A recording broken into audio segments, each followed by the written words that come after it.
उसके पीछे से आई वह फुसफुसाहट बिल्कुल साफ थी। तुमने दरवाजा क्यों नहीं खोला? आकाश धीरे धीरे मुड़ा। कमरे में अंधेरा था, लेकिन उसे लगा जैसे कोई लंबी काली परछाई उसके पीछे खड़ी है। उसका गला सूख गया। कौन है? उसने कांपती आवाज में पूछा। कोई जवाब नहीं। अचानक उसका फोन फिर से वाइब्रेट हुआ। मैसेज फिर से रोहन का था। आकाश, सीसीटीवी में जो खड़ा है वो अभी भी तुम्हारे दरवाजे के सामने है। आकाश की सांस रुक गई। दरवाजे के सामने?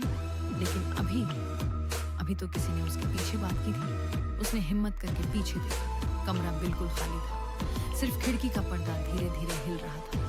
आकाश ने राहत की सांस ली। शायद मेरा भ्रम था, उसने खुद से कहा। तभी थक थक थक फिर से दरवाजे पर दस्तक हुई। इस बार पहले से ज्यादा जोर से। आकाश डरते डरते दरवाजे के पास गया। पीप होल से बाहर देखा। कॉरिडोर में एक आदमी खड़ा था। उसकी पीठ कैमरे की तरफ थी। आकाश ने ध्यान से देखा।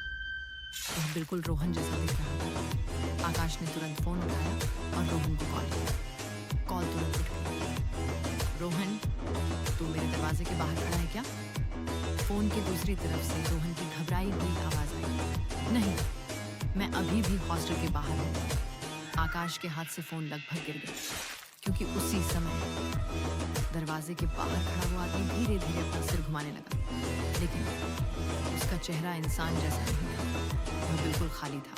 ना आंखें, ना नाक, ना मुंह, सिर्फ सफेद चिकना चेहरा। और फिर दरवाजे की दूसरी तरफ से वही आवाज आई। अब तो दरवाजा खोलोगे आकाश?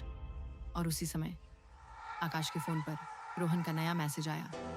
आकाश, अभी सीसीटीवी में देखा, जो तेरे दरवाजे के सामने खड़ा है वो इंसान नहीं है। कमरे की लाइट अचानक बंद हो गई और अंधेरे में आकाश को महसूस हुआ उसके बिल्कुल पीछे कोई खड़ा है।